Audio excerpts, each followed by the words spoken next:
one nation, under God, indivisible, with liberty and justice for all.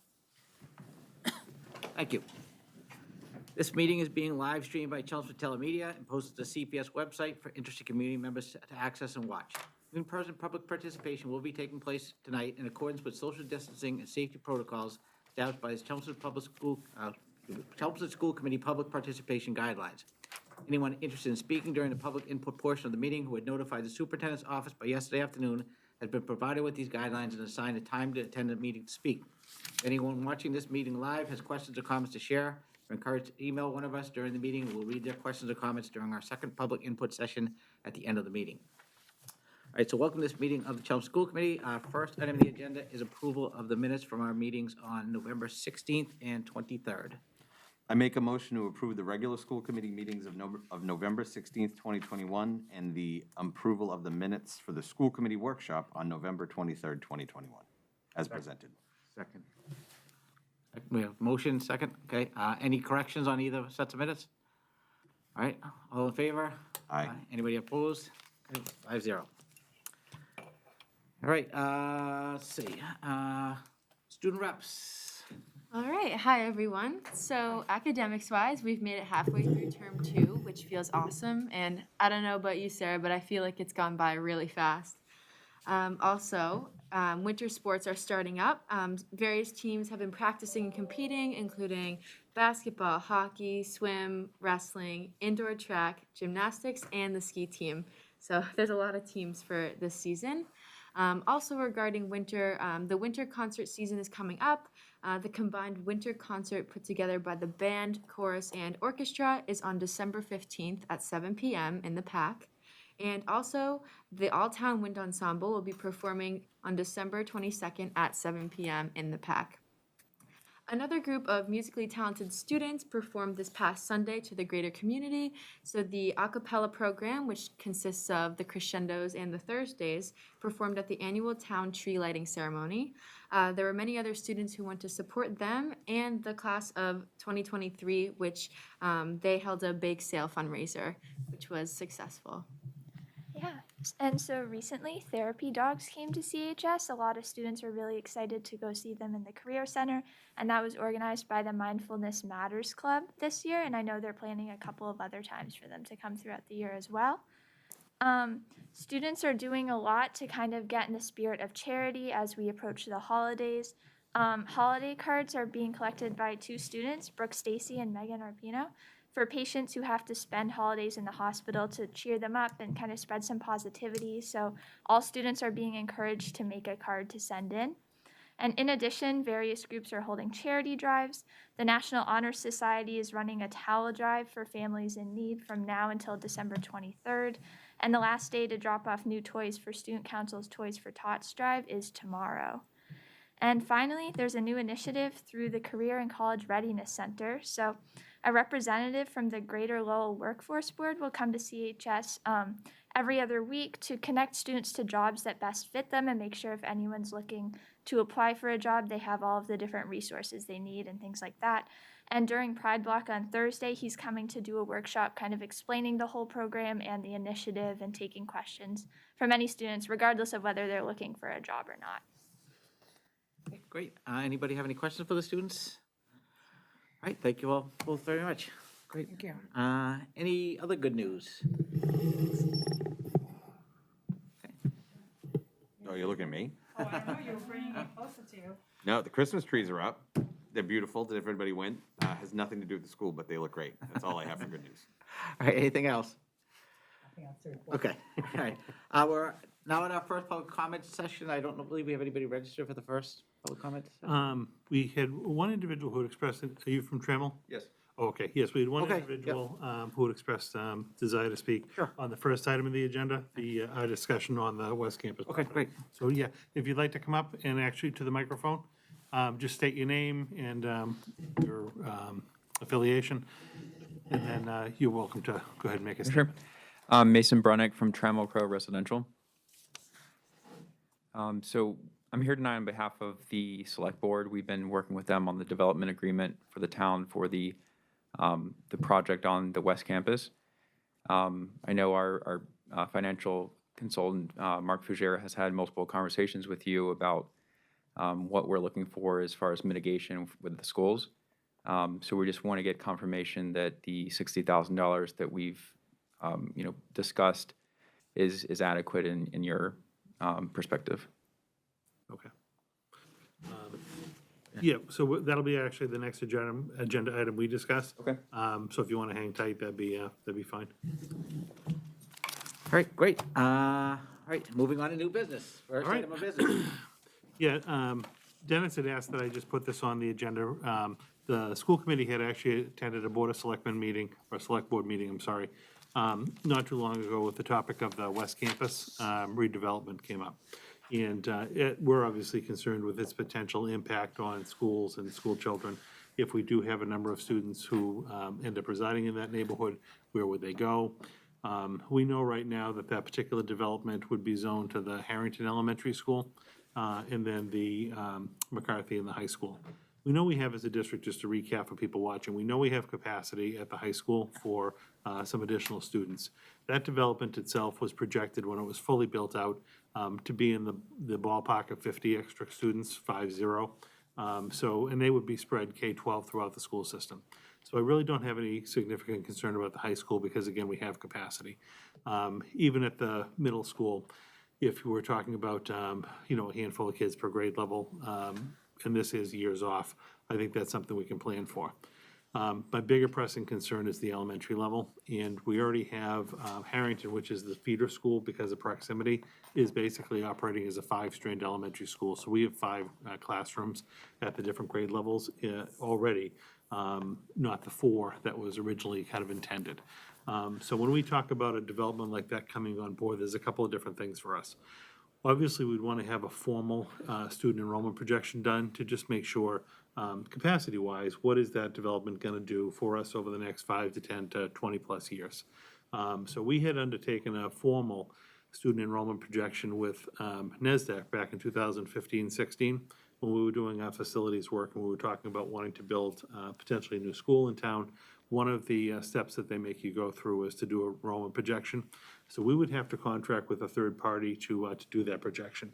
So that's a potential cost, because as we start to talk about this development, like what would direct costs be that could be attributed to the school department, and that would be one. The other issue that's going to come up if we do have this development or other developments come on board is, given our existing facilities, would we ever have to consider a redistricting or reallocation of our existing student population around our existing buildings until we actually had an additional building to be able to factor into the consideration? So there are different groups. Again, this would be like a third party you would contract, similar to Durham Whittier, who's in to do the facility assessment, that you would contract to come in and help you with the whole redistricting plan. And there's a cost associated with that.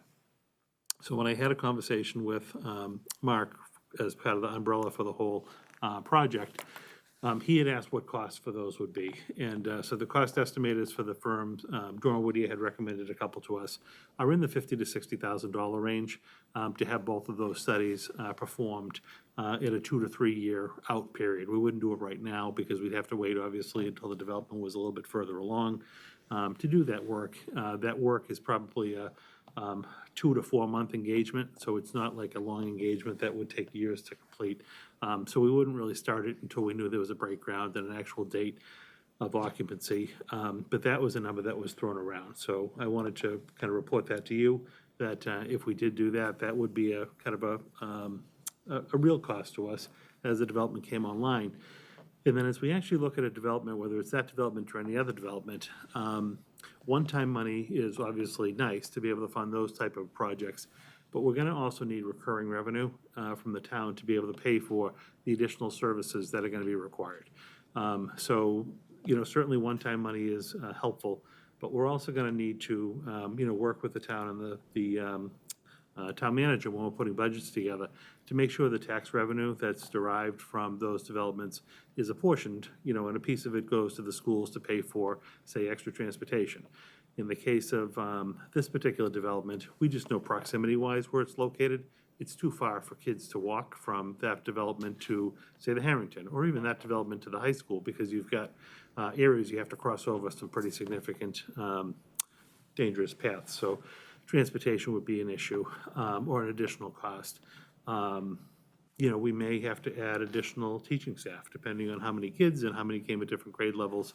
So a lot of those kind of recurring costs are gonna have to come in our annual budget.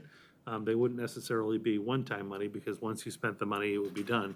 But we are gonna have to work closely with the town to make sure, when we get to that point, that we have the recurring revenue.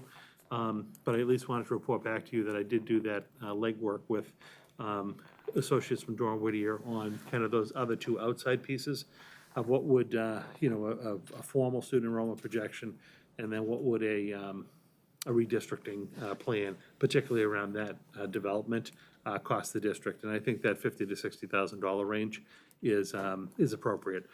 Again, knowing that this likely would not be bid for another year or two until we knew more about firm dates for break ground or whatnot. So I wanted to, convey that to you, and I know the committee members were interested in having a discussion just about our meeting itself and the general impact on schools, so I'm happy to. Yeah, I just want to put on here, because we really haven't had a time to sit down as a committee to see if people have any other thoughts or ideas about other, impacts that they can foresee that everybody. It would seem that either way, and I need to make sure that I understood this, either it's going to be, a multi-unit development, or it becomes a single-family, multi-house development, whatever it is. The estimate I heard was somewhere around 50 students that might come into the system. From everything I've ever seen, and I've done plenty of real estate in my early years and have a partner who exclusively practices in this, it's never 50 students. It's always more. So I'm not sure that I feel comfortable relying on the numbers that have been given to us as what it's going to be in the long term. I would estimate it's probably going to be more. The other thing is, we have no idea where those children will be dispersed in the system. It could be elementary, it could be middle, it could be high school. There are different capacity issues for us in terms of where they would be able to go within the system. So the costs are substantially much more if, we're going to have 50 students entering the elementary level, Correct. let's say. So we honestly have no idea what the long-term impact of that is, and it would be in the regular course of business. But by the same token, I think the planning, everything else, and the everything that it will take in order to make sure that as children come into the system, that they're well taken care of and at the level that we have, I think initially for the cost, that is too little. Somewhere around $60,000, I think, is too small. Because it's not only during the study, it's also implementing it. It's also, communicating and doing everything that needs to be done and figuring out the impact on the existing situation in addition to what's going to be coming forth down the road. So I would recommend asking for a higher number than that. In addition, there's going to be other impacts on, just everything that children use throughout the town. We're not going to have just a field there where they're going to go. There are going to be fields here. We also pay for the upkeep of those fields that children use, everything else. So I think that there are greater costs, not only in the day-to-day running of the school, but also in the other parts of what goes on. That's where I'm thinking. I think that it's probably a low number, and I would ask for more than that. Yeah, I'm just relaying to you what I think was a solid number for those two pieces. It's really a broader discussion for the school committee. I think the interesting part here is, like, the ultimate agreement, if there's an agreement executed between the town and the builder, is between the select board and the builder. You have input, and obviously they want to hear perspective from the school committee, but this is an odd arrangement where it's really not the school committee entering into an agreement with any of the parties. So I think it's, there's no formal action at any point along the lines for the school committee to take. I just wanted to tell you those two cost figures, which I think are real costs that I can quantify and kind of substantiate now. Yes, there are probably likely other costs. I just can't quantify them. So that's why I wanted to have that discussion, with you folks. Yeah, I think that's the problem, right? So you can ask for more, but where's that money gonna go, You could say 100,000, but if you don't need 100, where's that money gonna go? It's not like we don't have a savings bank we're gonna throw, I don't know. Correct me if I'm wrong, right? Well, and again, it's like not a school thing, so this is really more of like the town is doing this agreement with the developer. And obviously, the town wants to support us, so if there's something that's gonna be a direct cost that can be attributed to this, they're gonna wanna work with us on this. I honestly don't even know the mechanism and the way that the agreement works with the developer and the town. If there's like a payment that's made and it's put into an account that the town then draws on, if there are periodic payments, or they're actually paying for specific services, or like if there was a transportation study, or if there was an actual, say, like you had to do some kind of roadway improvements around the facility. I'm not sure of the mechanics of how that all works on the town side, because it's not an agreement that really touches on the schools. That's, I think, what we have to kind of convey to the select board, if we have any concerns, just so that they know, what might be a school concern. Any other thoughts, Donna? So we're taking a look at 50 students, but obviously they're not all going to land at once, right? This is over the course of how It's many? phased, probably, I believe the estimate was somewhere between, ballpark, 18 to 36 months, so, So, I mean, I think it's important that we're fair and reasonable in terms of what we're asking here, because, I mean, we could have families move into town that could add, kids to our enrollment, and we wouldn't be asking them to assume the burden of the cost of some of these things. So, I do think that the studies are, I think that that's important for us, especially where they're coming from one area. We've been very open about the fact that space is an issue for us, and, I think we're gonna have to be creative. A couple of issues that we're facing, just the next couple of years, what are we gonna do about the modulars at the middle school? I mean, they're past their life expectancy, and we don't know what the age of the kids are that are gonna be coming in, right? So we need those modulars, for example, to be online in order to be able to handle,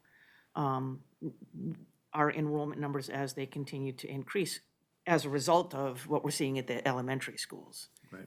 So, as I said, I think there's some things to consider that we're definitely going to have to take a look at, and I think these studies are going to be important. I'm kind of curious as to whether or not Dorn and Whittier had any insight as to whether, in terms of beyond the studies, is there anything else that we should be thinking about in terms of, adding this particular development and what the impact on the schools might be? No, I mean, when I talked to them, because they were the ones that actually referred me to the two groups that do the redistricting and the enrollment projection, we had a talk that was more around what are the recurring revenues going to be required for this project, not really one-time type funding. I think the significant pieces are trying to, because again, I wish we had more capacity, particularly at the elementary school level, we just don't right now. Right. So whether it's this development or if there's another development in town, our elementary schools are kind of taxed. So we do definitely need to find some additional growth areas, and I think that's part of the Dorn Whittier study. But when I talked to them, they said, well, the two specific things you'll likely need for really any development that would come into town is to take a look at your enrollment projection and actually try to vet out, make sure that you really are accounting for all the projected students that you're gonna see. And then, obviously, if it's a development, and this is one of them, that doesn't like naturally kind of fit in within our existing neighborhood, it's kind of on the outskirt of the neighborhood, which just means that you then have additional, transportation costs, because, again, this isn't like a walking type community where students would walk from that property over to the Harrington. So that's just gonna have some additional costs. So I think that's why redistricting comes into mind. I think, it would be a huge undertaking. It's not something that I think would be a fun process to go through, but I think it would be one of those necessary type processes to look at, processes. I think, what we may want to even approach it a little bit of not only doing like a soup to nuts, say, elementary review, but even when we had the development come online with Mill Road, it was Turnpike. We had a question because really that should have been districted to Center School. But we knew we had capacity issues at Center already, and we were only gonna be adding on 3 modular classrooms, not the 4, because they were attached to the building. So we were able to actually just district that whole development to South Row. Well, it's, really equidistant, there was no big issues, buses were already going by that way anyway. It was just a matter of going to South Row, and at least when people were moving into the development, they knew it was a development, they were all going to South Row. So if you made a friend or an acquaintance or whatnot, at least you knew you were all going to the same school. And they wouldn't, even know that they should have gone to, say, Center as opposed to South Row. So that might be something, again, that we even look at, does this development, if we know Harrington has no capacity to basically take on extras, does that development end up having, again, has transportation costs anyway? Do we transport the students to different feeder schools? So do we have a different elementary, middle, and high, no, well, we'd have a different high school, but potentially a different elementary or middle school for that program? And those are the unknowns, but at least, when we were trying to kind of quantify what we would know is what those two projects would cost, that's what the numbers came up with. I guess the only other thing that I would add, is for the developer to be mindful of the costs that we will be assuming, and that we're not going to be compensated, from the state in any meaningful way for the additional, students that we'll be adding to our school district. And that's assuming that they're all coming with no additional services needed, right? We may have kids coming in who may need a great deal of services. That could be true for anybody moving into town, all right? I recognize that. But, I think that, if the developer could be mindful, certainly this, I think the studies are important, but, even being creative around, as Maria said, the burden that it puts on the other areas in town, whether it be our playgrounds or, some of our buildings, that may not necessarily have those kids initially, but will eventually get them. Right. I think that, I think that we're trying to operate in good faith, and I think that, we're nonprofit, right? We're gonna take whoever it is that, moves in, and we're gonna do the best that we can for them with the monies that we have available. And I think that it's important for the developer to really recognize, 50 kids may not sound like a lot, but it really is. It really is. We're gonna have to, we're educating any of the students that move into the Correct, development. right. K right through 12 are really gonna become our responsibility. Right. At that point. That's what, potentially 2 to 3 classrooms that Yes. we could be looking at. So, as I said, I think we don't want to be, right, in terms of 50 students, right, 2 to 3 classrooms, depending on, I don't even know. I'm just saying that if we need to quantify it in some way, all right? But, as I said, I think that we need to be reasonable, but I think that the developer needs to understand that, 50 kids is a lot for a system like ours. I think the other thing is that it's the cost of doing a development to compensate the schools for what's the timing in essence. And I asked about phasing when we went to the select board, because I wanted, it's not gonna be 5 years from now. It's gonna be over time. And these children may come into the system at times when our budget's already determined, our number of positions are already determined, and then suddenly we have 10, 15 children more, and we really need another teacher. And then the budget's already determined. So I think what we're asking here for, and why I think we should ask for more, is the cost of being able to deal with that children coming in at a time when it's not within that budgetary period. We haven't anticipated it. We don't have a tax base for it yet. The income hasn't come in yet over, the first 1-2 years, possibly it will, and then it can be added on to our budget supposedly by the town, whatever's gonna happen. So this is what we're asking for. We're asking for money to be able to deal with the impact in the short term of having the families and the children moving in to the system at times when really we haven't been able to plan for it, because it's the cost of doing a development, and it's the added, work and whatever it takes in order to be able to offer the kind of service that we do in our system. So that's why we would ask for more money. And I think, who on earth can put a number on that? In reality, this is negotiations, and this is, if the developer has offered something to us, then, what are we gonna ask for? What number are we gonna ask for? And no, I don't wanna just ask for money willy-nilly, but let's say that it is 2 teachers and 2 positions during any particular year. How much does that cost us? And that should be an upfront cost of being able to develop on their own terms, their own time frame, and so on, and not on ours, where we're setting particular budgets at particular times. And that's why I think we should be asking for more. I just want to be clear, though, on the issue of like the, say, 3 teachers or 2 teachers, whatever that would be derived from this. When we did originally meet with the individual that does like the cost estimating, we did talk about, say, 50 additional students to the district. If they were all, say, in the same grade level, same school, yes, it would probably equate to like 3 teachers. So they did, build out what the cost is for a teacher and benefits or whatnot.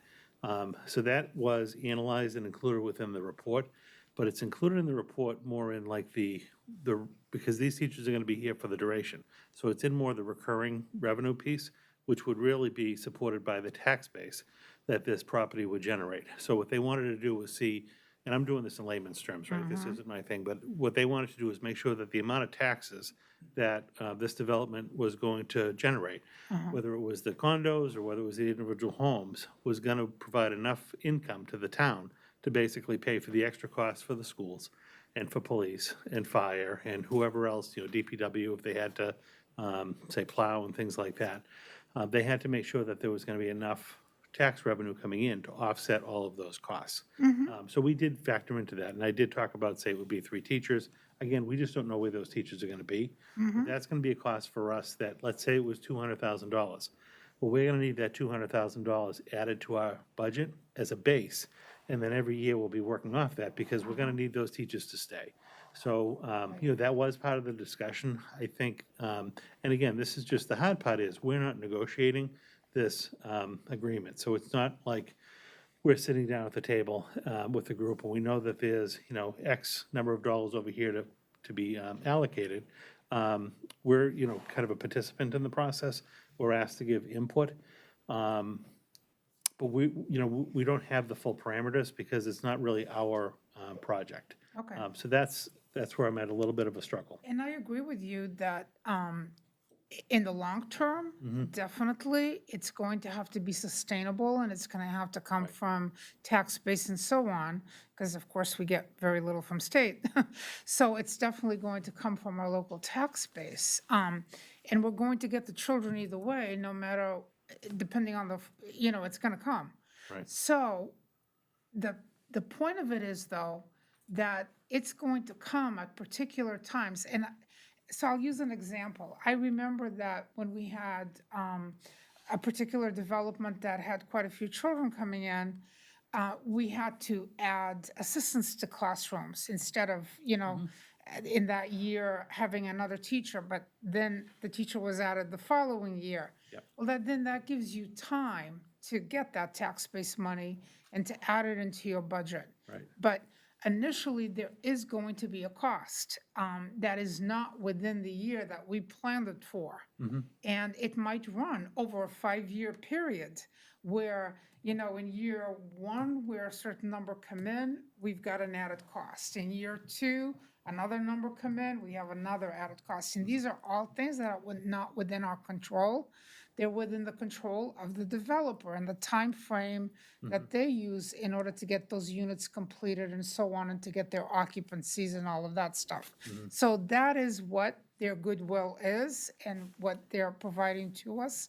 And so I would say that we should consider those costs when we suggest a number to whoever the negotiator is that's doing this, because there will be those expenses. How do you quantify it, though? I mean, they're asking us for a Exactly. number, so, that's Exactly. why, well, at least we have the 60, whatever, it's a number, we can say, this is a number, and, we're gonna need this. Right, The other stuff's so hard to quantify, though, I don't know how we can then come back and say, we need 200,000 because we think, that's my problem. it's with it. difficult, absolutely. Which is why I'm asking the developer to be mindful of these things and act in good faith. You know, I mean, we don't have any say, right, because it's not really our process, but to act in good faith, you know, recognizing that for a district this size, 50 students is a lot to take on, and, you know, that the impact is not just on the district, but on the entire town. Any other thoughts? Okay. Yeah, I guess process-wise, we had received a communication, I believe, from the town manager. It may have been the attorney for the town that was working on the project. I forget which person the communication came from.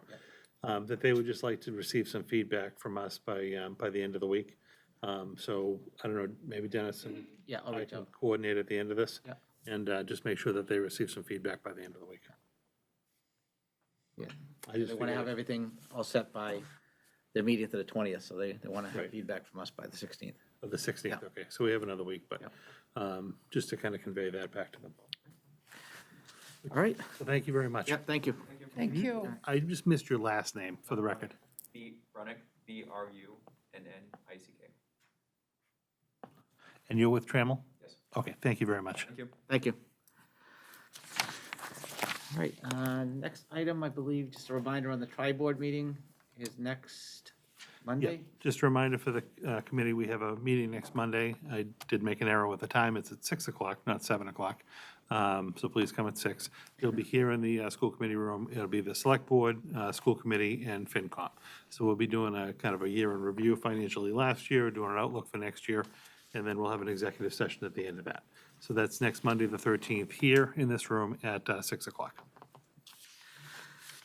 All right, next up, student enrollment.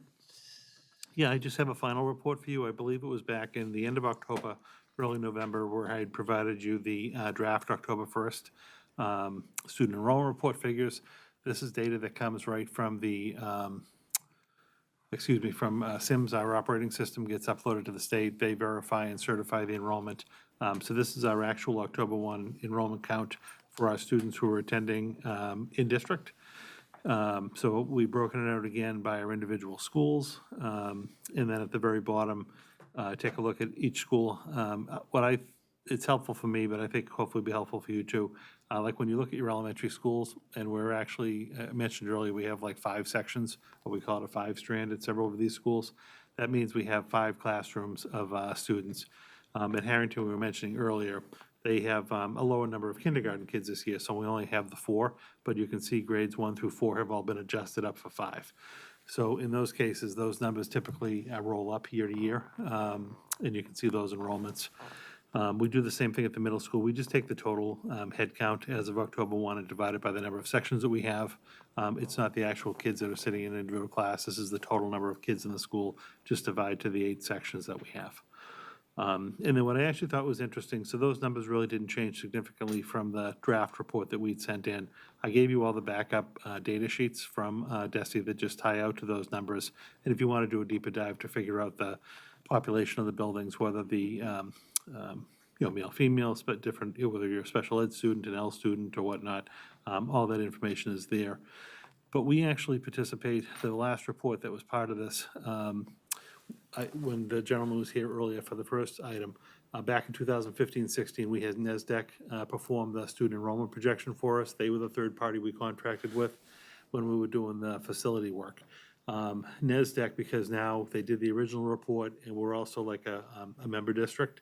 So every year as part of our membership, they update our enrollment projection.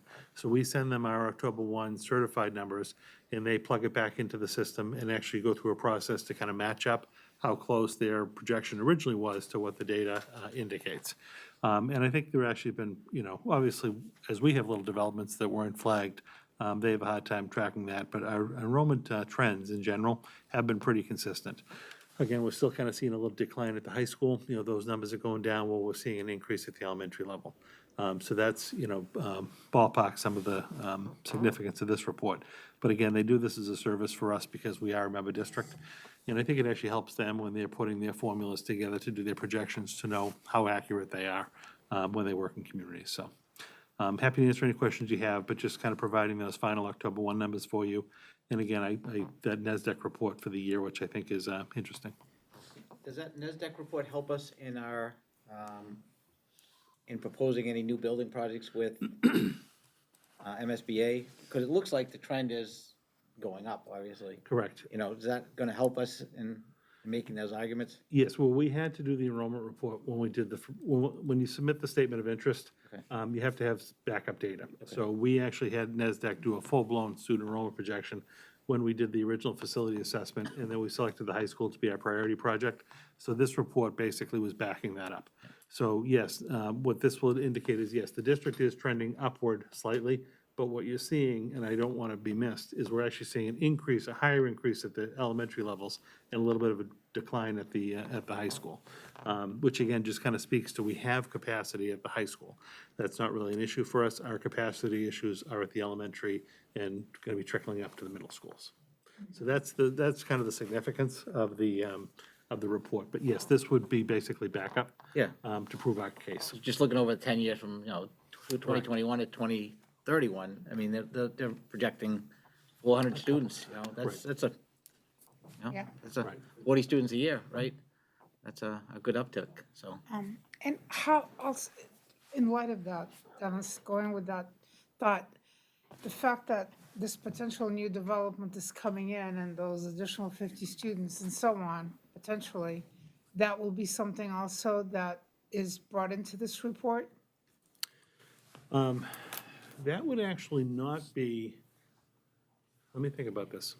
That would not be part of this report, because at the time when NESDEC did the original base projection in 2015-16, say the West Campus development was not on the radar. That wasn't on the screen at that point.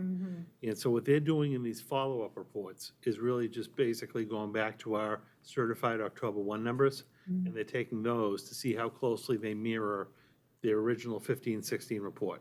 So the West Campus wasn't on the horizon yet, so they wouldn't be projecting for that.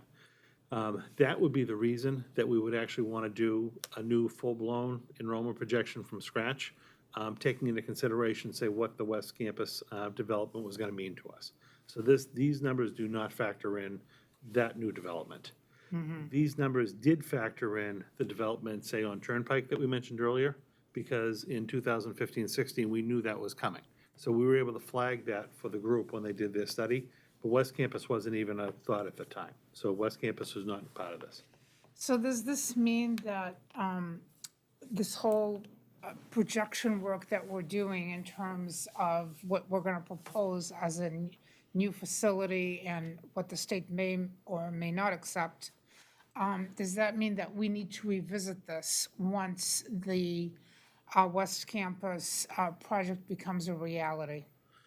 Yes, so the way the MSBA process works is, once we submit our statement of interest, if we're invited into, I'm losing the term right now, but like that kind of screening process, at that point in time, you have to go and produce all your data. So we would need to go and have a formal enrollment projection done at that time.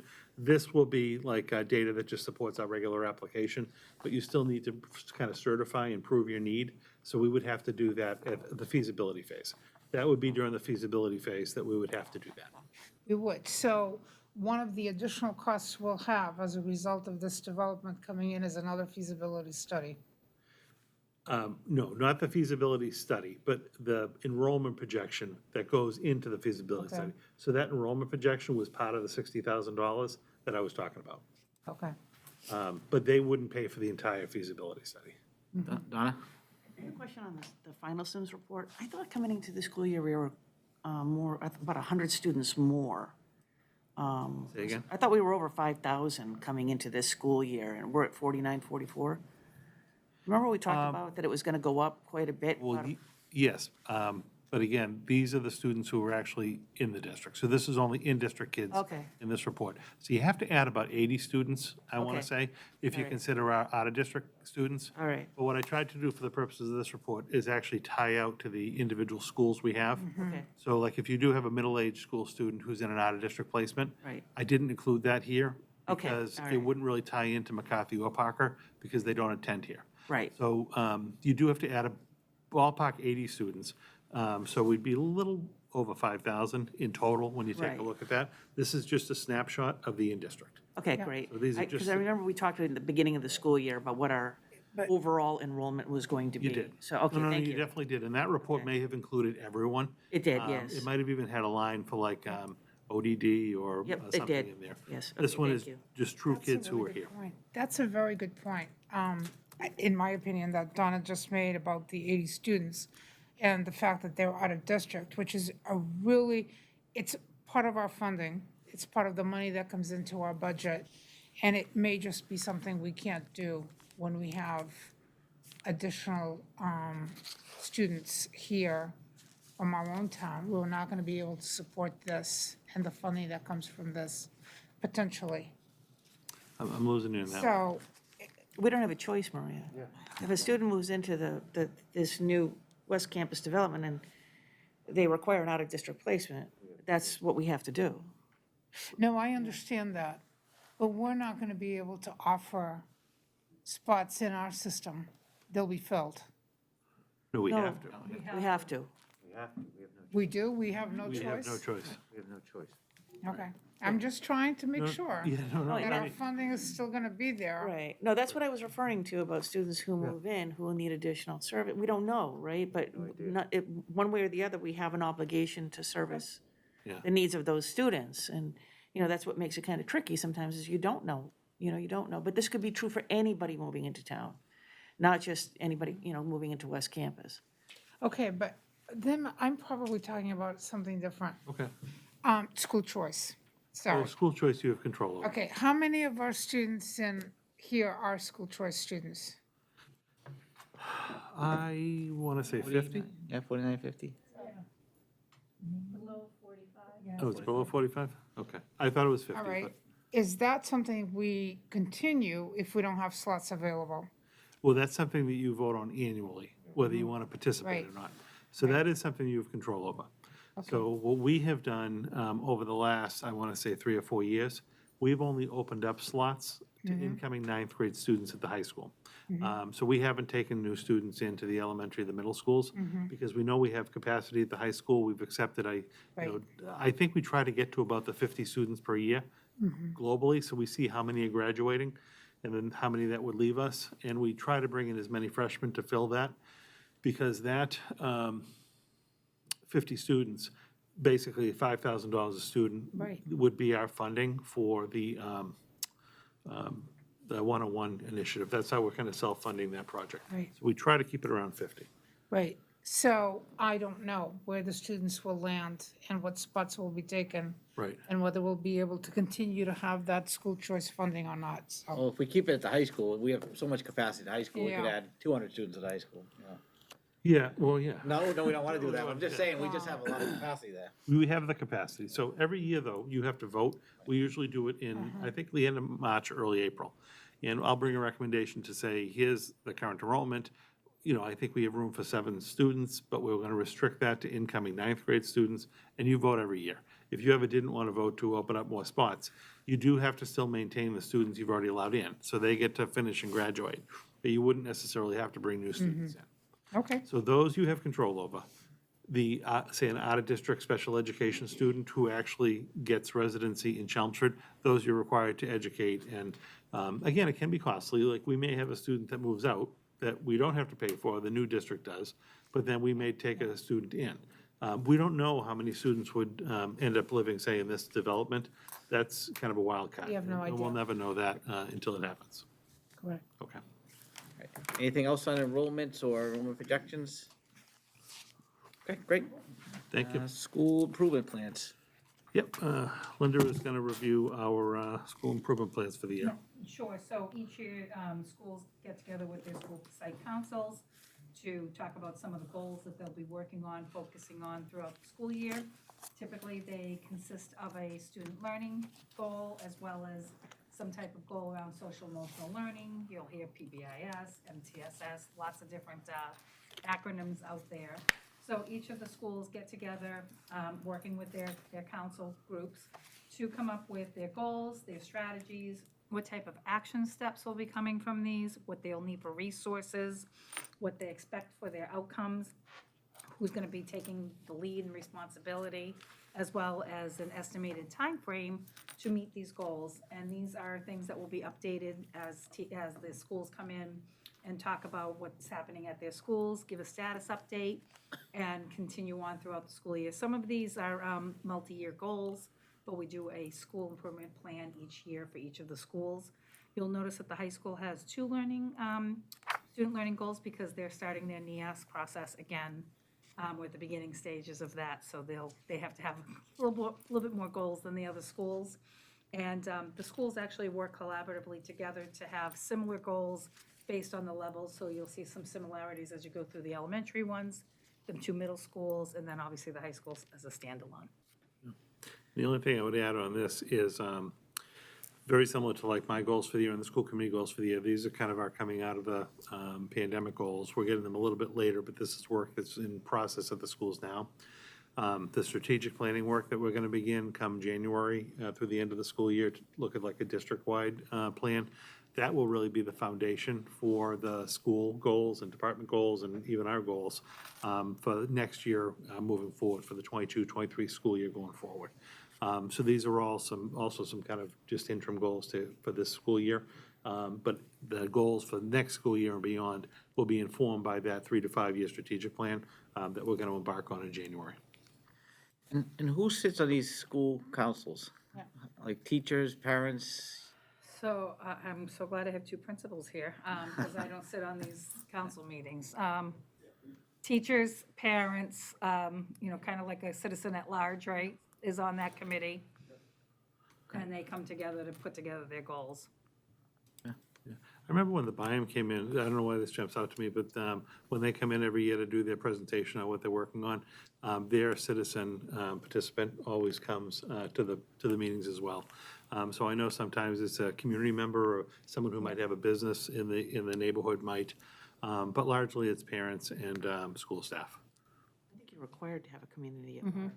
Yeah. You are, it's just, but that particular one, Right, that doesn't have somebody in the schools, right? yeah, he just happens to jump out to me because Yes. he's Yeah, been he coming always shows up. to the presentations. I remember that when we were at Center School, I got appointed to be a member of the school council, but I think, I don't know if they have regular meetings and so on.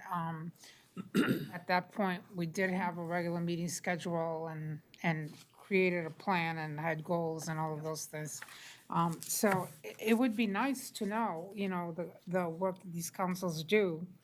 It's actually a lot of work. And you have to really be interested in making sure you understand strategic planning, and it's a lot of work to be on one of these councils. So thank you for members who agree to do it. We're going to touch on a little bit later on, like our presentation schedule for the spring. But one of the things that we can do is ask each of the schools when they come forward this year to talk a little bit about how they're addressing their goals. And we could even bring up that school site council question so that they could talk a little bit about that. Connie, you had something? Yeah, that kind of is along the lines of my question, which is, how are these school improvement plans rolled out to the school community, in each school community? Is there a meeting where they present this to parents who may be interested? Does it come up at a PTO meeting? How do people in the school community find out that these are the goals that are have been decided upon and what the progress is in terms of meeting them over the course of the year? Do we want to ask? Another great question. I'm so glad the principals are here because I'm not. I don't know how they're actually disseminated. Yeah. Other than, once we get these, before you, obviously, we'll upload them on our website so that they are public documents and people can reference them. The schools obviously do report in to us. So when Linda will put together like our biannual kind of review of our goals, the goal document is updated and then it's posted to our website so people can see that. but I don't know how it's, forwardly sent out to people unless they were actually looking at the website or looking for it. But we can ask the principals to mention it. And depending on what they say, it might be something that we want to think about, going forward, about how is it that we're going to share this information with the community, because there is a lot of work that goes into these. Right. And there's also a lot of things in here that address people's concerns, that might help them to understand, kind of what the plan is going forward for being able to address some of these issues. Okay. Right, any other questions on school improvement plans? Any comments? Okay, great. I'm hoping they'd ask one that I could answer. Next, in talking with Dennis, our chair, the committee had received a couple of emails from parents that had some questions or concerns regarding the middle school, kind of the designation of honor roll and how that comes about this particular year. So just to have the actual information at hand, Kurt, our principal at McCarthy, and Jeff, our principal at Parker, are here. So I'd ask them to actually kind of come up to the back table and maybe just talk a little bit about, honor roll designation at your middle schools, how that, is playing out and what the, kind of the background to some of that is. And I know, you've talked to a couple of individuals who've had questions and concerns, so figured we would just review it here for you so you'd have that data. Just a little bit, Yeah, maybe background, historical background would be helpful. a number of years ago, we moved away from the traditional honor roll of like all A's being a high honor roll, all A's and B's being the regular honor roll. We kind of shifted to more like a dean's list and kind of using a grade point average. So anybody with an average of 90 above were designated as high honor roll. Any students with averages of 80 and above were designated as honor roll. So that, we've used that formula for, I want to say, over 10 years now. And there's a weighting to it as well. If a course meets all 5 days a week, it's weighted a little bit heavier than, say, a specialist class that might meet once a week. And, traditionally, that's what we've used. There really hasn't been a lot of pomp and circumstance around the honor roll designation. I know there was a time, and we still do, we post the honor roll in the lobby of the school. You can see students always running up, checking it out. There was a time where we forwarded it on to the Lowell Sun as well as the Chelmsford Independent, but we found that they didn't regularly post them. And so even that process over the years has kind of gone away. So what ends up happening is when we do publish the report card, so when the report cards are published, parents get an email, and there's like a PDF right in the email. And when they open up the report, if their son or daughter made honor roll, it is like just put right onto the report card itself. There's not a separate certificate that goes along with it. It's really the designation on the actual report card itself. And that has been my experience, at least my 17 years at McCarthy. I do believe when I was a counselor at Parker, there was a time when we actually did generate certificates, but once it was put on the report cards, we kind of went away from that. I don't know if I missed anything. Or... No, similar. We pretty much have about the same thing. We don't have a special recognition ceremony or anything like that, at least not at this time. We do have such a large number of our students who are recognized with either honors or high honors, so to do something completely separate would be, quite a big ordeal to do something like that, 3-4 times a year. So again, like Kurt said, it's printed on the bottom of the report card and we post it. But beyond that, there isn't other accolades necessarily that go along with it. And then I know this year, the couple of questions that had come up were regarding kind of like the academic grades and then the, I guess, the behaviors that would support grades. Can you just talk a little bit about that and, how that's on the report card and how that, I think, kind of worked to clean up some of the different comments that were out there. Right. So if you could talk about that history a little.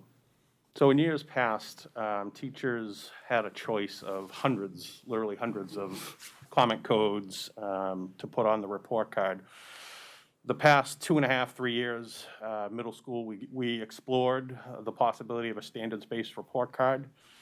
In the end, we kind of had a compromise, so to speak, where we still are grading students, you know, with the traditional letter grades. But what had happened in the past is teachers automatically calculated in participation grades, or if some work was handed in late, grades might have been dinged for lateness. So what we were trying to accommodate in the grading this year is to truly grade kids on their understanding of the standards. So we've kind of gone away from traditional categories of tests, quizzes, homework, and the categories are basically the standards within each subject area. And so everything that is graded and put into a student's term grade or final grade should be standards-based in essence. But in the end, the parents see the traditional letter grade as they always have. Part of the committee that worked on the standards-based report card, we also looked at behaviors that supported success in school. And so in the end, the committee boiled it down to 3 actual behaviors. One of them accepts responsibility for following class expectations, demonstrates academic accountability, and 3, demonstrates appropriate classroom behavior. So now, instead of a teacher going on the report card and choosing one of hundreds of comment codes, they have 3 comments to make. And basically, it's a comment regarding each one of these behaviors and whether or not the student consistently demonstrates that behavior or does not consistently demonstrate that behavior. So, you know, we've asked the teachers to rate every student in each subject area on those 3 behaviors. And, you know, the thought process being that these behaviors count. We didn't, you know, we wanted, you know, the behaviors to matter, and they are important for school success. So we did tie in that students had to be marked consistent on each of these 3 behavioral areas in all subject areas to be eligible for honor roll beginning this year. During the first term, we did send out a communication. Each middle school sent out a communication to parents, just, you know, explaining that, that change. The other discussions that took place were with us and the teaching staff, and we really had discussions that, you know, for each of these behaviors, it's not setting one bar that every student has to hit that level. I mean, each teacher understands the challenges each of their students faces, and you know, consistent for one student might not be exactly consistent for another student. So, I mean, that's part of the learning curve, and that's part of, you know, what we're working with teachers as we went through term 1. We're now into term 2. You know, so those discussions have continued to occur in meetings with teachers. And the other important piece I feel, and I've been trying to communicate to staff, is if you have concerns and you feel like you need to, you know, if a student can't be marked consistent, our expectations is there is some communication that goes out from the teacher to parent to indicate that ahead of time. So that's the other piece we're kind of working through. I don't know if there's anything. Yeah. No, just say, you know, much like we did with the traditional comments, pleasure to have in class, demonstrate sincere effort, those ones that everybody's familiar with, would be to, you know, don't wait till the marking period to let a parent know that their child might be struggling or doing well in a particular area, right? So we don't necessarily want to wait till the end, and this is going to be a surprise when those things go home. So encouraging the teachers to reach out, you know, whether it be email or a quick phone call to share any concerns or news that they have instead of waiting for the marking period to close to do that. Any questions? Yes. Make sure you get Mike. I know, I'm coming back. Excuse me. Yeah, Oh, yeah, no, that's no. okay, no, that's all right. Donna. All right, so I have so many questions. So I'm kind of looking at this first from the big perspective. And I think that one of the things that we struggle with as a district is how it is that we roll these things out. Okay, we've talked about this before, okay, that sometimes, you know, and I'm not sure exactly what the process was, I'm not sure what the communication with the parents was, but that it seemed through the fall, at least from what I was hearing, there was some confusion and an inconsistency in the message that the parents were receiving about what this process was going to look like. So I'll give you an example. To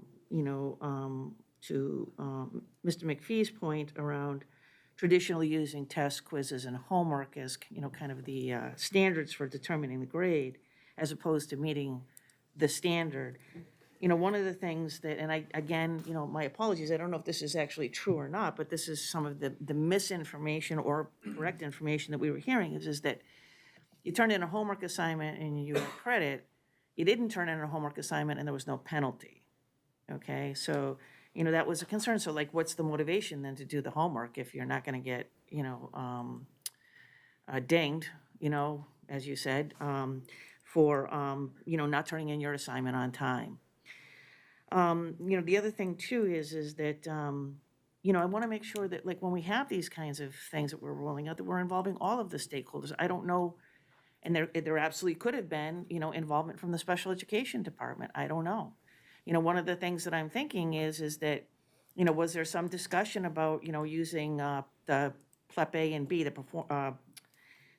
present levels of educational performance under performance criteria to be able to address kids, who may not have that visible disability, who may have, difficulties regulating themselves in class. And to Mr. McPhee's point, I agree that each teacher has to measure the student against themselves, but like, how do we communicate that to parents, to relieve some of the anxiety that they may have been feeling around, they're looking at this and my kid will never be consistent in class.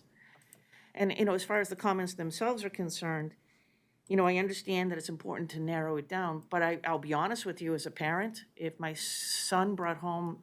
daughter brought home a C and it says shows genuine effort, in trying to learn the material, something along that lines, I can live with a C. As opposed to constantly talking to friends or whatever else the comments might be. It gives me a little bit more information. And I think that what we failed to do again was to really explain to parents, what this was about, how to interpret these things, how to, I know we've often said, go to the teacher, talk to the teacher. If you don't find resolution there, talk to the principal. But to really reinforce that message, especially, coming out of a COVID year, okay? I think that, I think that we just needed to be more sensitive to how this might feel to people. And as I said, the overarching themes being making sure that we're addressing some of these questions, how we're rolling it out, including all of the stakeholders and things like that, so. You want to ask any of those questions? No, that's just my comments. I mean, if you have any information on that, like around the homework, for example, was a big one that I heard that, you turn it in on time, you get a full credit. You don't turn it in, there's no penalty. I guess the message that we've given teachers is you can still count it and grade it, as long as it applies to one of the standards, within the curriculum. Right. So I think many still are correcting and grading and giving grades for homework. Okay, but what if you don't turn it in? Well, that's where you wouldn't be marked consistent on one of the behavior about academic accountability, like turning work in on time. Would it affect your overall grade? No, it wouldn't, because So what's the motivation then for a kid to turn their homework in on time? Right. Like, why bother? I'll take, let me think, I'm in 7th grade, I get an inconsistent comment, but my grade isn't affected at all by not doing homework. To me, the answer's obvious, don't do the homework, I'll just take the bad comment. Would that then affect the honor roll? then? yeah, that would. So that's what, I'm just. Yeah, I know, but, But I guess that's where the, you know- disconnect is, Yeah, but, I think, I don't know. It just doesn't seem to make a lot of sense to me, as a teacher, because I want kids to be, if I'm giving an assignment, first of all, I want to make sure that it's a meaningful assignment, right? I'm not just going to give, Right. busy work, right? But I want them to turn it in. No, we had a lot of discussions around the Right, whole you know? accountability piece. Because So, I know, I'm like, sorry. Oh, sorry, yes. Raising my hand next thing. So I think what, and Kurt and Jeff, you can tell me if this is different. What I heard was that, homework, as long as it applied to the standard, was being taken as a grade. If I didn't receive it, I don't have a grade for that, so hence the grade would be affected because there would be a missing assignment in my grade book, right? So if I'm looking at my categories, as you right. know, Right. we've had the same things, you look at your categories. If the homework was very applicable to one of those standards and that teacher's taking it for a grade, if somebody doesn't pass it in, that's where it would most likely hit a behavior and it would be hitting the grade. My question is, why wouldn't you give homework that's applicable to the standards? That's a great question. Okay. So I guess this is my point, right? It kind of So you removes can some of the see- additional, like, extra credit for this, for things Okay. that may not be applicable. All right. So the point is, though, is that let's just think about this discussion right here, okay? And just the different perspectives that we're hearing. This is as much feedback as we were receiving from parents in the community around their perception, of what they thought that they were hearing. I think it was at curriculum night. I think that's where I first had, that was the beginning of it. Open house, whatever, yeah. And, if we're kind of confused and not really clear, then what are they thinking? And, and this is, again, my concern about how we roll these things out. Did we talk to, the members of CPAC and do a presentation at one of those meetings about, look, this is what we're gonna do, and this is how we're gonna make sure that your child is, we're looking at the IEP and the accommodations, and we're factoring all of these things in, the performance criteria, and that, we recognize that students with, an emotional disability, for example, that may have difficulty regulating themselves, may not show consistent performance relative to their classmates, but it may be consistent for them, right? So, Yeah, I don't disagree with you, but I think also, like, if Jeff and Kurt, the staff was involved in these discussions, special ed staff was involved, regular ed staff was involved. If there's a disconnect communication-wise, that's one thing, but, people's understandings and misunderstandings is another. but we didn't hear about it. We didn't know. No. Okay? We didn't know that this was happening. We weren't aware what the process was. And that's really important for us, because we're fielding the questions from, community members. And I think it's important that we have that information so that we can answer the questions accurately and support the administration and the initiatives that are trying to roll out. I think what the attempt was here is an important one. Setting standards that stand behind whatever the grade is that's assigned and consistently meeting those standards and so on. Adding in the components of behavior, in a sense, or how a person shows performance or with consistency and so on, means that there's discretion there. And I think what happens here is that because parents aren't aware fully of what it is that's going to be used to judge that, come to a determination on the value of that or how to judge that, then they question whether their child will ever be able to attain it. In addition to that, if you've got an IEP, or you've got a 504 plan, whatever it is, and you know that it's going to be it's going to appear to be much more difficult to reach that consistent performance on those particular items, then I think it becomes even more difficult for a parent to understand. And the problem is, and it's been from the very beginning on this whole thing with the standards-based report card, is that I don't think people were aware what is happening within the school to try to reach these particular standards that are now behind this grade of an A or a B or a C. I'm not sure those have been communicated to parents. You can tell me whether they have or haven't been and when. And then to, in addition, add those things in, because I know that that's an additional thing. It didn't happen before, without that communication going out. And we knew nothing about it here at this level. And then to receive those reports in from people makes us also question what the process is. So I think it's going to become very important to define what the processes are, how they're communicated out, and when something is going to change, at what point to involve the different people who are going to be impacted. And in this case, the impact is substantial on every student and every parent.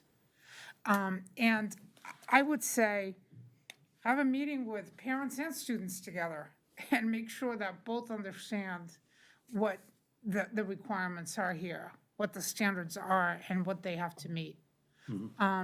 And if it's gonna be done in a way that is fair and equitable to all students, wherever they might be in the process, where we take the student as the student is, then, you know, how do we address that in this whole communication process and in this evaluation process to reach a grade level?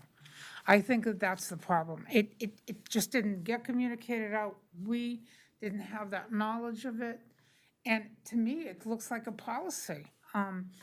I know that, you know, the honor roll and so on may not seem important because it's not put in the paper anymore or whatever. But it is important to each student and to each parent. It is. No matter how much we want to say as parents that, you know, we just want our student to do his or her very best and so on, we realize we're all working within a system and that our students are being evaluated. That's exactly what's happening. They're being evaluated for their performance, intellectually, emotionally, and socially. That's what's happening. So those have to be well-defined and well-communicated. And this right here just did not happen.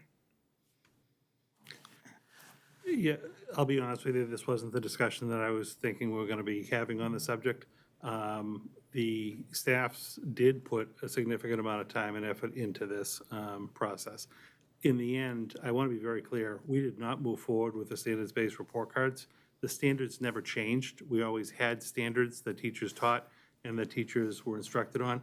Our grading practices didn't change. The teachers still give numeric grades. I know one school does A's and B's and one does 94 and 95 academic, numeric grades. That didn't change. Just the grades were organized differently and more consistently in the report card because we actually heard from parents that they had difficulty when they went in for multiple children to have someone's grade book set up one way and someone's another way. So they just consistently set up the grade. But if I'm a parent of, say, a special education student and I'm, used to his or her, academic grades being modified or adjusted to meet their individual needs, the same would be happening with their effort grades, whether they demonstrated appropriate, a behavior or consistency in completing homework or things like that. That would also be, and I think that's what Principal McPhee was trying to get at, and I'm sure Principal Parks agrees. You have to look at the individual child and see academically how they're performing and if they're meeting these different thresholds. Again, we can look back at the communication, how it was rolled out, how it was communicated. I know, it did not come to this level. The principals had communicated directly with their parent groups and their people within the schools. So, again, I know you have a middle school child. You probably received the communication. I know both schools, even on this matter of the honor roll, each received a couple, I want to say one or two, inquiries or concerns from parents. This wasn't a widespread matter. I mean, I don't want to put you on I the could share spot. some good news. At Parker, 86% of the students qualified for honor roll or high honor roll, and we weren't so high at McCarthy. 83% of our students qualify for high honor roll and honor roll first term. Yeah. But even, and again, not to minimize anyone's concern, because anyone that has a concern should bring it forward. But we did have two parents, I believe, at Parker and two at McCarthy that came forward to the principals. And I always say, too, the first thing to do is to have that conversation with the teacher, right? To actually talk to the teacher and see how the grade was derived, on this one, the academic and the behavioral grade, because you do need to be on the same page. And obviously, if there's a communication issue or someone isn't getting the right information at the right time, that's something to look at. But I do not believe the whole system was, fatally flawed and rolled out improperly. So that's something to, consider and to talk about. Any other questions or comments? So I was looking, I don't think we have a policy on grading. No, No, okay. no. And I'm not sure that it is a policy It would be a issue. policy type thing, though. But that being said, I think that somewhere, and maybe it's in the student handbook, to have information about grading, homework, honor roll, all of these things, really explicitly spelled out might be helpful to parents going forward. you know.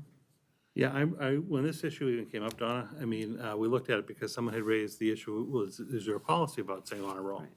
And there's not. I mean, we looked back even, you know, at the school committee level, there's no policy on honor roll in the student handbooks at the high school or even the elementary, middle schools. There's no policy on honor roll.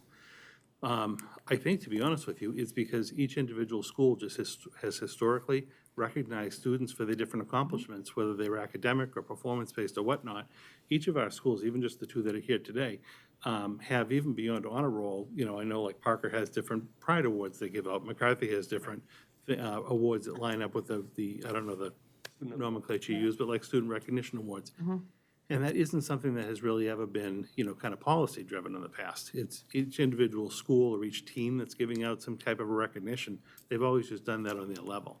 Absolutely. I don't disagree with you that, you know, if, I don't know that it necessarily is a policy issue, I but don't like, think it's policy, you but I know, do think it is it should be practice. written somewhere. Yes, that it needs to be clear, and I think so that this is something, and I think that it's important that we, as I said, I don't doubt that the staff put a ton of time into this. I have absolutely no doubt whatsoever, and I have no doubt that the administration also put a lot of time into this. I just think sometimes that when we're getting the feedback that we're getting, what it shows me is that somehow we're missing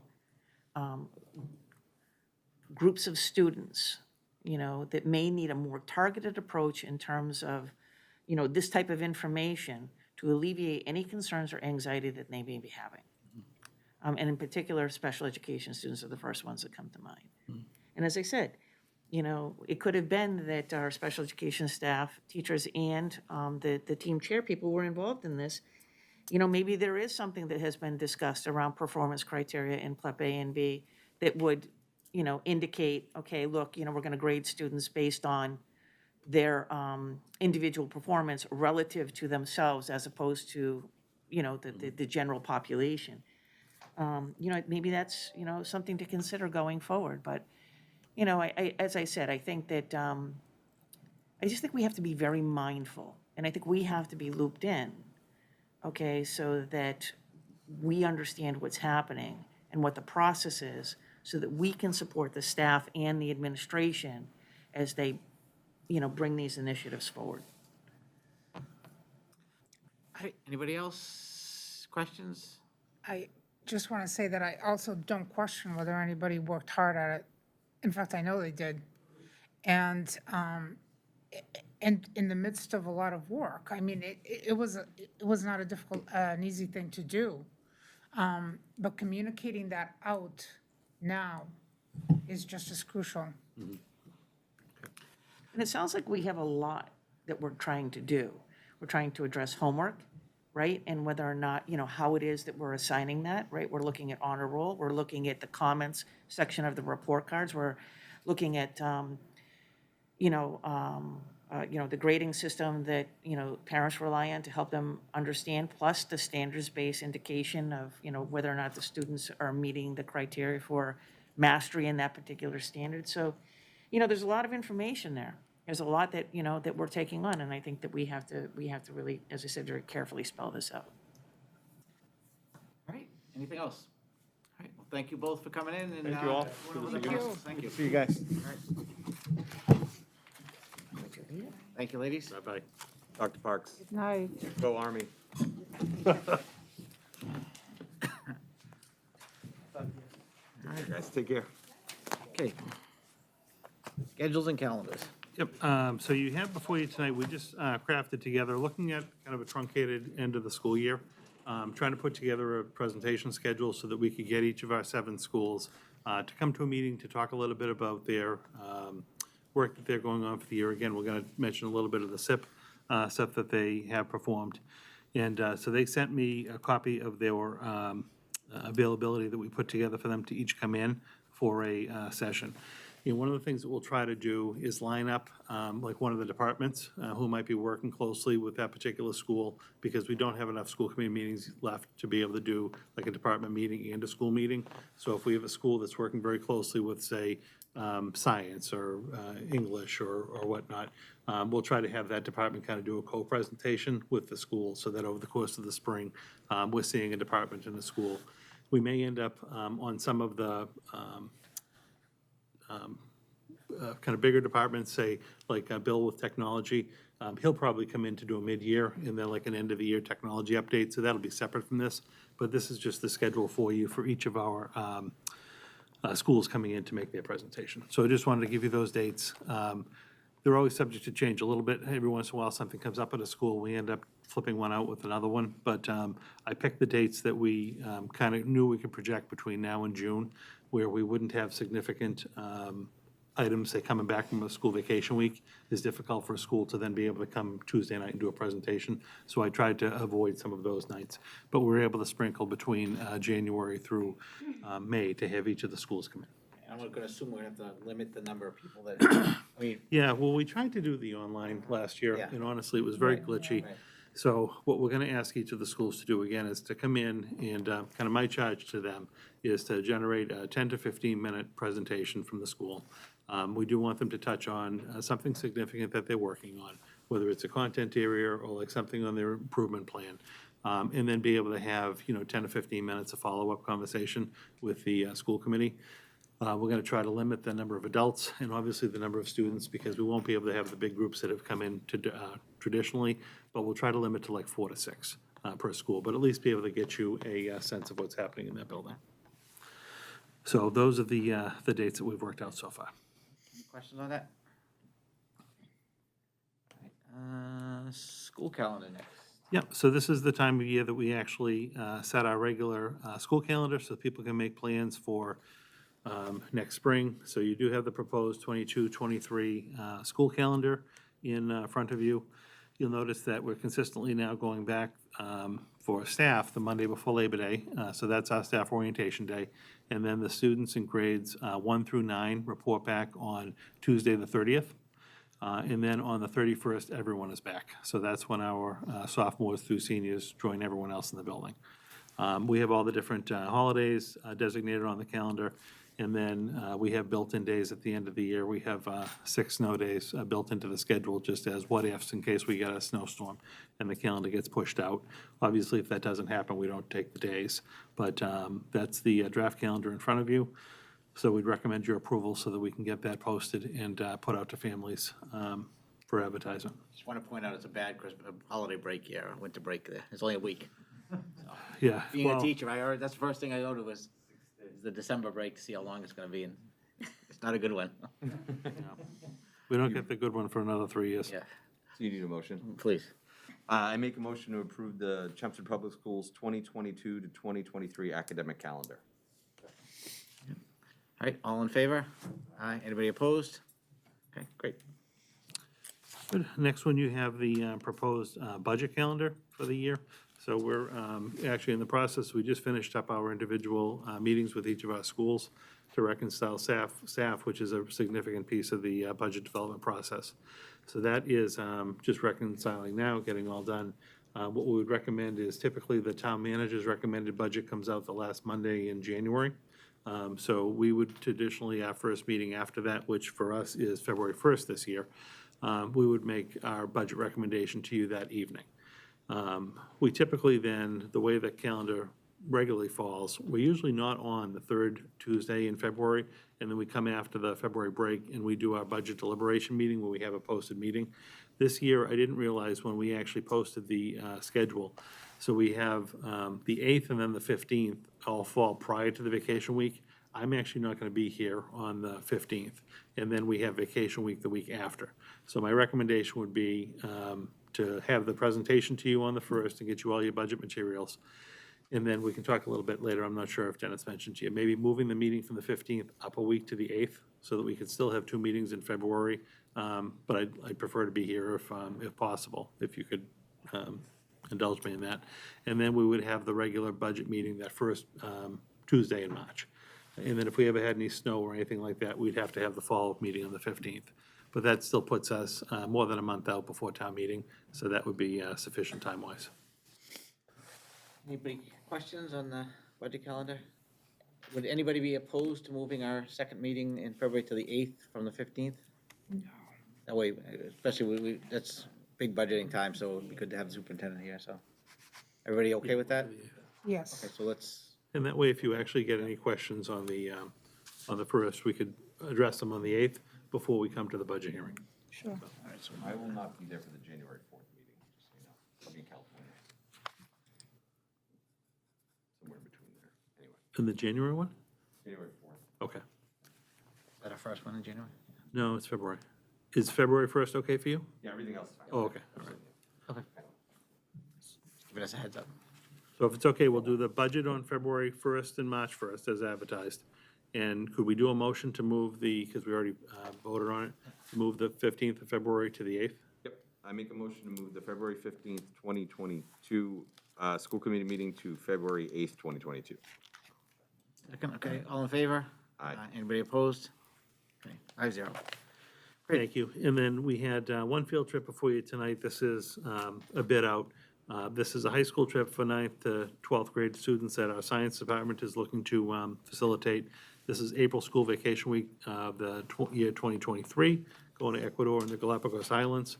And I know we'd had some questions about the out-of-state, I'm sorry, not the out-of-state, the overseas field trips previously. So Jessica Nolet, our world language coordinator, is here as well tonight. I don't know if there's anything specific you'd like to share on this trip, or just answer any questions that committee members may have regarding, the international travel. I know that when questions had come up previously this fall, Jessica and the staff went back and had individual parent meetings to talk about the trip and, cancellation policies and fees and whatnot. Those seem to have gone well, but I just asked Jessica if she could come in case committee members had any questions as we're looking at another trip. One thing that, just for your sake, I know we talked a little bit about this, the concern around vaccination, and the actual company that we go through for the trips is now requiring vaccination. So aside from us even having a policy, our staff and students can't go on the trips unless they're fully vaccinated. So the vaccination issue, I was researching a policy to put together on that. We're really not going to have to, because you can't go if you're not vaccinated. So that's kind of a moot point, but again, I just asked Jessica to come in case people had any questions. Are all the field trips that we've approved so far still a go? All the overseas ones? Yes, they're still a go. So this year, this coming April, we have Peru and Costa Rica, which were both postponed twice because of COVID. Yep. We're very excited to have those going. Okay. And the exchanges will start advertising as well in January. that you Okay. approved. Yep. And Yes, they'll have to be vaccinated, yep. Yeah. I think that'll be the norm going forward for all the travel companies. Yep. the contingencies say something, oh, God forbid, something happens in March and, all of a sudden, we have the Zeta variant or something. Yep. The contingencies of, what happens then? Yes, if it's an overall unsafe travel environment for everyone, then the travel company will make a decision that it's not safe for us to go, and then they'll help us reschedule. We all, in addition to being vaccinated, they are all requiring that everyone who's going test before they leave the country. And right now, the rule to come back into the U.S. is to have a test 24 hours ahead of time. So that's built into the travel itineraries now to make sure all the travelers get that done. Any other questions on field trips? Great, awesome. Thank All right, you. Well, thank you.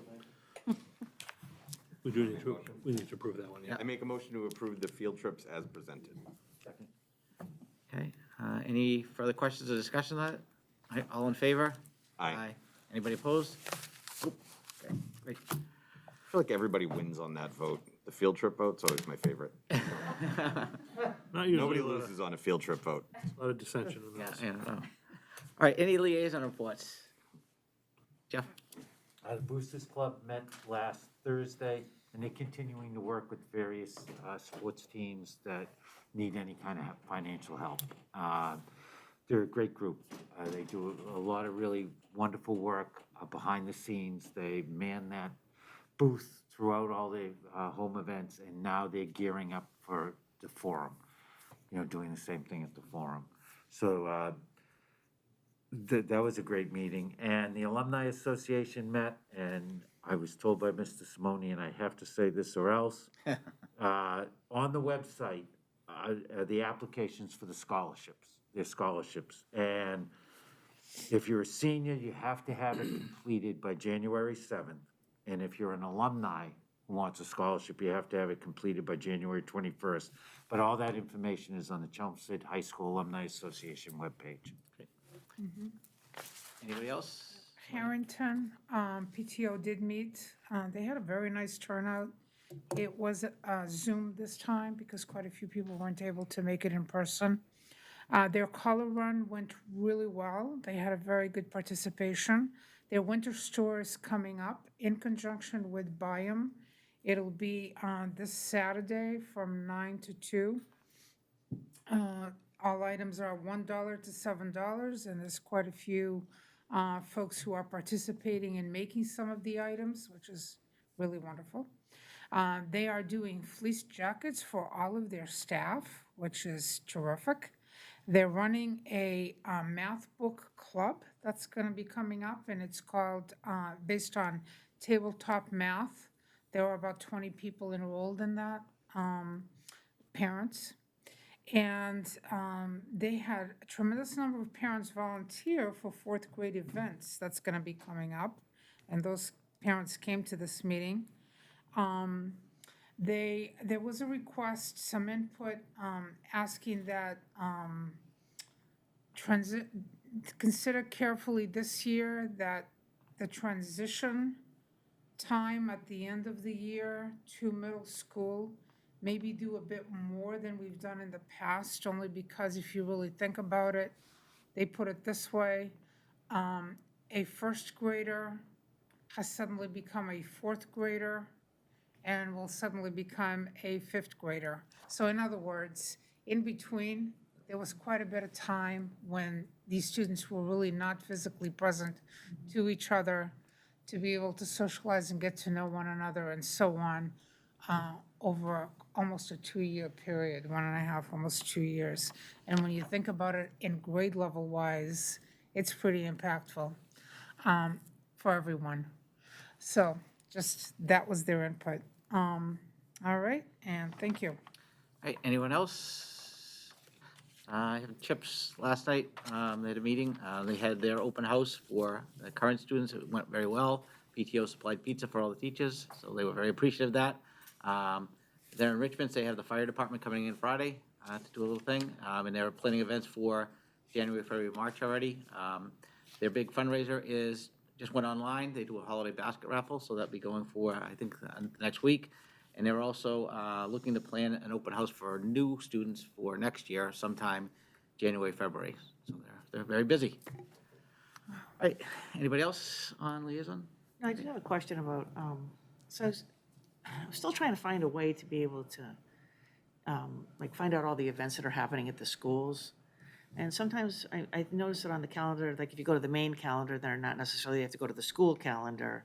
Some of them are there and some don't have any information. But is there a better way?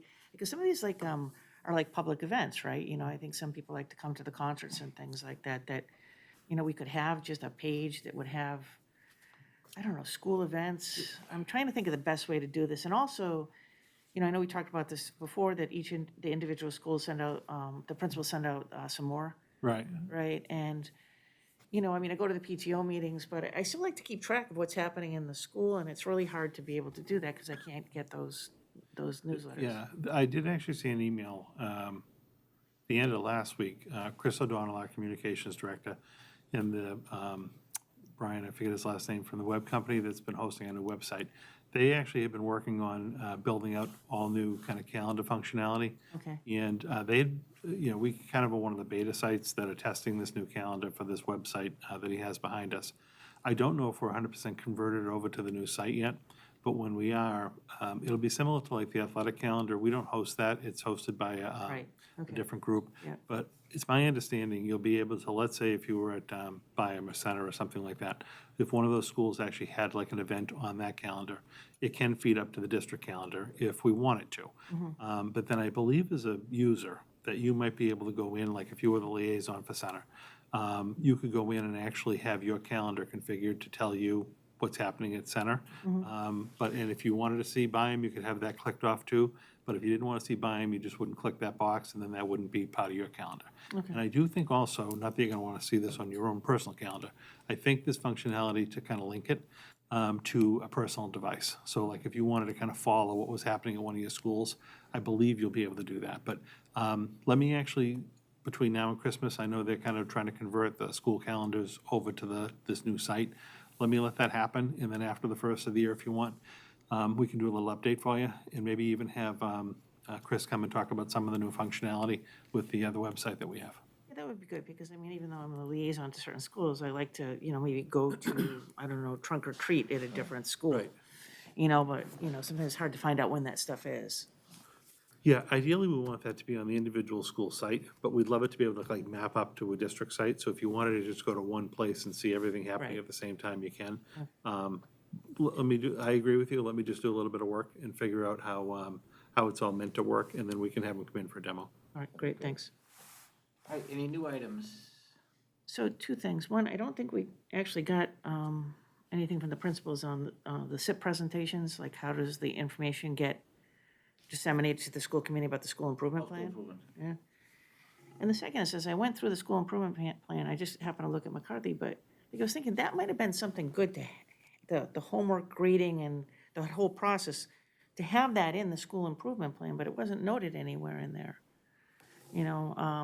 So, I mean, that's a big one, right? It's gonna affect the entire school community. They're gonna want, to have stakeholder involvement. They're gonna wanna make sure that they've got a good rollout and stuff like that, so. And it's just another place to think about addressing it. All right, anybody else? Any items? I just want to ask, in terms, we discussed tonight the presentations that we're going to have over the next few months. And let's say that, one thing that I've been thinking a lot about is I'd love to know what's going on in terms of, social emotional learning and so on. And I don't want to know about it just in terms of what's happening at an elementary school, or maybe at one of the middle schools, or maybe at the high school. I'd like to know overall what's going on. How do we bring that in? Is that just something we request Yeah, here? we have special ed, we have to have in, and probably Yeah, there's- ELL and. There's a few of the, like, the yeah. bigger departments that we have that it we in probably separately. just have Yeah. come in. Like Bill and Technology is one. Usually we would have like special education, which would be like, even the SEL position falls under that. Yeah. So we could schedule that for an actual meeting, aside from the Yeah. school presentations. Yeah. What I was trying to get at was, in the school presentations, trying to tie into some of the academic departments. So again, like your math, science, ELA, reading, like if they're working in a particular project with one of the elementary schools to kind of partner them up for that. But we could do a separate kind of like a separate presentation with like, say, SPED, technology, groups like that. Yeah, and that's on that list, that running list of having That's those good. groups in, so. Yeah, rather than, because then, let's say I want to ask questions about those particular things. I don't want to just take the whole time to focus on that and not on the school itself and Right. what's going on at the school. So I think that would be very important. Yeah, like the SEL one you raised, I mean, Shannon Bischoff is our new coordinator, and she's really doing a wonderful job. She just came towards the end of the summer, though, so I wanted to give her a little time to kind of get up to speed on the district and programs and things. I didn't want to have her come like her first month here and do a presentation for us. But I think after we get past the first of the year, we can sprinkle in to our regular meetings, maybe even some of the meetings that we don't have presentations. We could have like some of those bigger departments come. Okay, great, All right. thank you. All right, anybody else? All right, just a reminder again, we're back here Monday, tri-board meeting 6, and then we're online following day, right? Online again, 5 o'clock? Yep. For our final DEI workshop. So that'll be our third of 3. so. Right, third of 3. I miss him. I'm gonna miss Roderick and the other woman who's with us. They've been What time for you? All right, anybody else, anything? Okay. All right, well, now to our second public input part of our meeting. If there's anyone present that would like to address the committee, please come forward and state your name and address. As with our first public comment section, we will not be responding directly to your comments during this part of the meeting, but may address them at a future meeting. Hi, hello. Hi. My name's Melissa McDonald, town resident, 6 Colonial Terrace, Chelmsford. Lifelong Chelmsford resident, product of the Chelmsford school system. Former student of Mr. Jeff Doherty. I came tonight in regard to iReady. I had spoken to Dr. Lang maybe 3 or 4 weeks ago. He was kind enough to spend some time with me on the phone and answer some questions and hear out my concerns that I had with that. For those of you who are unfamiliar with iReady, it is basically a computer application which provides differentiated instruction to students. And my concern is just the amount of time that Chelmsford Public Schools is spending, both in the classroom and at home. So just to give you a little background information, each student's assessment is different in terms of questions asked, and this is based on their iReady tested level of skill. The parameters for levels of skill are determined by iReady. And to my knowledge, parents and teachers are not aware of the iReady qualifications, especially in terms of training, education, areas of focused education, educational psychology training, experience with social and emotional issues of students at various ages. And to my knowledge, teachers are not granted access to the testing material itself. And that is to say, teachers cannot see the questions that are being asked, and more importantly, which questions are being answered correctly and where common areas of deficiency or lack of understanding would be. Teachers are given a simple metric stating that a student scored in a particular level, either low, middle, or high. And my feeling is that there really needs to be more transparency here in terms of making sure that the parents as well as the teachers can see the rubric for the particular levels. Some questions that I have in particular regarding the levels are, do they align in particular with the Massachusetts frameworks? Dr. Lang, in speaking to me earlier, had said that he believed that that was the case, which is good. I'm glad to hear that. But as a teacher myself in a neighboring district, for me, I want to be able to see where students are making mistakes, simply so that I can make modifications to my own teaching and my own instruction. Otherwise, I have no way to reinforce missed concepts or areas of weakness. And to my knowledge, the teachers here are not able to really kind of see what questions are being missed. I mentioned that to Dr. Lang, and he had a different view of perhaps what like an administrative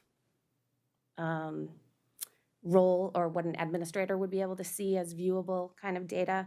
And so I asked if he could kind of go back and just make sure that teachers are able to see that, because right now it sounds like from the personal feedback that I'm hearing, it doesn't sound like teachers are able to see that.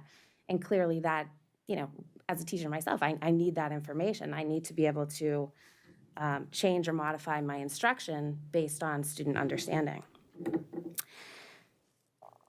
So kids are completing iReady daily to reinforce practice.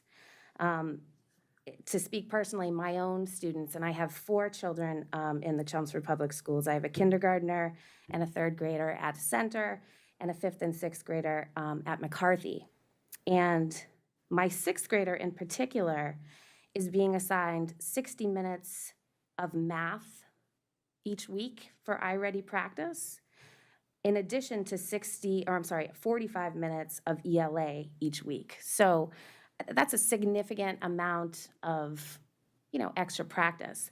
And granted, their teachers, to their credit, have said, this is a great lesson in time management. How can we, split this up over the week's time so that you're not doing a significant chunk right there.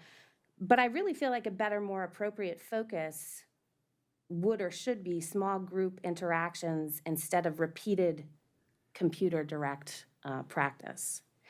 And just that computer aspect is really what, for a parent myself, is what kind of irks me the most about this. It's the more screen time. As many of you have mentioned tonight, our kids have lost a lot over the last, I'll call it 2 years, even though I'm really specifically talking about March of 2020 through at least June of 2021. They've lost face-to-face interaction with their teachers, with their peers, and all of that obviously due to COVID restrictions, remote learning, et cetera. As a parent, I want my children socially and physically interacting with their teachers and their peers, and I'm not looking for more time spent in front of a computer screen or in front of a device. One of the aspects of my role and my job as a parent is to look after my own children's physical and emotional well-being, and I really feel strongly that having them in front of the screen, especially when they come home from school, is just, it's adding to the stress that they already have on their plate. I think it adds to anxiety, and really, I want them to be away from that academic area and just to be home socializing with their friends, their neighbors, being out playing, and just to put them back in front of the screen, I feel like is really, kind of doing our kids a disservice. That being said, our district, at least at the high school level, for the last 9+ years, has been focusing their professional development on social emotional health of students. It's kind of like the hot item. I know that in Westford, we've been doing the same thing, again, for the better part of 10 years or so. And so clearly it's an area of need. It's an area that's very important to all of us, is that, that well-being of our students. And I just really feel like if we're going to spend that much time within our professional development, it's counterintuitive to students' anxiety level and well-being to then have them get in front of this computer again and take another standardized test. Because what happens, in order for iReady to make assessments about a particular student's skill range or level of understanding, there has to be an iReady standardized test. So this is in addition to the MCAS, the SATs, the AP tests that many of our students or all of our students, I shouldn't say all, APs and SATs are for the higher level students, but MCAS, all of our students are mandated to take that. My concern is that this is taking valuable class time away from the education that's happening in the classroom with their teacher. Speaking from my own personal experience at the middle school level, and I'm hearing that this is happening at the high school as well. 2 classes this past fall were spent iReady testing, and in the future, during the spring, 2 additional classes are going to be spent testing as well. It's also forecasted in 2022, we're slated to have iReady testing run 3 times over the course of the year. At the high school, that's going to be 6 periods of instruction, 6 full periods of instruction, 6 days that are lost to another standardized test. And this is a standardized test that teachers have no contribution whatsoever in terms of production, and again, no access to individualized results. We can't see the actual questions. So I'm concerned in the amount of increasing time that iReady is kind of taking up, and it seems as though that number or that amount of time is only going to increase in the future. Donna, to your point, you were talking about, the need for transparency and us needing to be more sensitive to students turning in homework, affecting their overall grade. I know you were talking about a different subject with that. And you asked what the motivation for kids to do that homework. Is there a motivation if it's not being graded? Assignments, as you mentioned, need to be meaningful and not just busy work. And what many of our students, my own children in particular, feel is that this is busy work that's being assigned for them. Essentially, what happens is their teachers, and again, it's top down, their teachers in many cases are being told by their coordinators, who I'm sure are being told by other folks, that we want to push this. We want this to be part of the weekly regimen. And so what happens as a student sits down in front of a device to approach the however many minutes of iReady that they need to tackle, they're given questions, and essentially those questions will become more and more difficult so that they're not able to succeed. They're not able to answer the correct or get the correct answer. And so, you know, when we're talking about being mindful and being sensitive to students' needs, especially over the last couple years that we've had, I really feel like ultimately these kids are being set up to fail with iReady because they get to a spot where they just don't have the answers. They don't know what the answer is. And I know for my own children, during that testing, they came home and there was a lot of, but Mom, I didn't know, and I just had to keep going, and I didn't know the answer. And my teacher said, well, that's okay, that's okay. But again, it's one of those high stakes tests, and kids, you know, kids are, perspective is reality for them. And if they are seated and they know that they're devoting this amount of time to a test and they find themselves unable to answer questions, I mean, that's clearly going to create more stress for them. So my hope in coming here tonight was simply just to ask you, if possible, and I've kind of hoping to do my own little bit of research here. You mentioned the importance of transparency, and I'll also mention that I think it's really important to collect feedback from our students as well as our teachers who are being asked to use this. These are the folks in the trenches, these are our stakeholders, and so I would like to see them have a say on whether they think this is going well, whether they think there are shortcomings to this. Clearly, there are benefits. I personally feel as though at the elementary school level, I mean, you guys know those elementary classrooms, you know, the more hands on deck, the better. It's very, very difficult. So it's nice to have, in addition to your paraprofessionals that are in the room and the other folks who are helping out, it's nice to be able to set a student up with a device and say, okay, I need you to complete maybe, let's say, 10 or 15 minutes of iReady, and they can do that while the other teacher or the other paraprofessionals are tending to other groups of children. And so I get it there. I think that it's helpful there. I do really feel like at the middle school and at the high school level, it's really turning kids off to reading for enjoyment. I mean, having to set a certain amount of minutes per week, you know, they're checking the box and it's becoming busy work for them. And so I would really love to see, again, the staff polled to see what their true feelings are, maybe in terms of an anonymous survey here. The students, I'd love to see what their thoughts are. Because again, right now, many of our upper level students just see it as another high level test, which, you know, again, is cumbersome. It's tough. It's another stressful thing for them to deal with. One more just quick note that I did want to ask. Has there, in regard to this, and I don't expect an answer right now, but I just wonder if there had ever been, since the onset of using iReady within the Chelmsford Public Schools, if there's ever been a professional development time or something devoted to actual instruction given to the teachers on how to use it. And that's just my question. I don't know the answer, but I would just, you know, like feedback from that.